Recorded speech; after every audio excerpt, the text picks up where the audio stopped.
Tungod kay ang Davao Oriental nangandam na sa posibleng paglandfall ni Tropical Depression Basyang.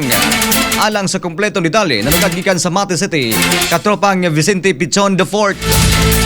XFM Report. Nangandam pag-ayo karon ang probinsya sa Davao Oriental sa posibleng dalang epekto sa low pressure area sa nasod. Hilabi na nga nahilakip sa gitaho sa pag-asa ang probinsya sa Davao Oriental nga makasinate sa epekto sa naasoy nga daotang panahon. Gipapangandam gilayon ang tanang personahe sa Provincial Disaster Risk Reduction Management Office o kon PDRRMO painguna sa mga local counterparts nini. Lakip usab ang paghanay sa mga ekipo nga gikinahanglan sa pagresponde o rescue kung adunay madawat nga tawag emerhensya gikan sa katawhan. Lakip sa nagpahigayon og pagpangandam sa ilang mga Deployable Response Group o kon DRG mao ang Coast Guard Station Davao Oriental sa pagdumalahan ni Lieutenant Junior Grade Juwaski A. Sarsa kauban ang iyang mga substation sa Tibok Probinsya isip kabahin sa ilang proaktibong lakang alang sa makanunayong pagdumag sa posibleng epekto sa nasambit nga low pressure area nga nasitatian karon sa nasod Pilipinas o hilabi na nga usa ang probinsya sa Davao Oriental nga nasinatian karon sa tibok nasod kay hinumdumang una nang gitaho sa pag-asa nga si Tropical Depression Basyang ang nakasulod na sa Philippine Area of Responsibility o CONPAR sumala pa sa Weather Bureau kaniadtong nilabay nga Martes og nahimutang kini 965 kilometers sa sidlakan sa amihanang sidlakang bahin sa Mindanao. Gidugang pa sa pag-asa nga si Basyang adunay maximum sustained wind nga 55 kilometers per hour dul sa sentro og pagbugso nga moabot sa 70 kilometers per hour samtang naglihok kini paingon sa kasadpan sa gikusgong 10 kilometers per hour. Gidugang pa sa pag-asa nga si Basyang padayon nga naglihok sa kasadpang habagatang bahin sa nasod hangtod karong adlaw Huwebes og posible kini nga mulihis paingon sa kasadpan og paghuman paingon sa kasadpan amihanang bahin sulod sa nahilabing forecast period. Gitaho usab sa Weather Bureau nga magdala si Basyang og kusog nga pagulan sa mga lugar sa Eastern Samar, Southern Leyte, Dinagat Islands, Surigao del Norte, Surigao del Sur, Agusan del Norte, Agusan del Sur, Cagayan Islands, Misamis Oriental, probinsya sa Bukidnon, Davao de Oro, Davao del Norte ug sa Davao Oriental. Si Basyang mao ang ikaduhang tropical depression nga misulod sa par karong tuiga o gilauman nga mo landfall kini sa silangang bahin sa Mindanao o sa habagatang bahin sa Eastern Visayas karong gabhiuna o kon ugmang adlaw. Si Basyang mao ang ikaduhang tropical depression nga misulod sa par karong tuiga o gilaumang mo landfall kini sa silangang bahin sa Mindanao o sa habagatang bahin sa Eastern Visayas karong gabhiuna o kon ugmang adlaw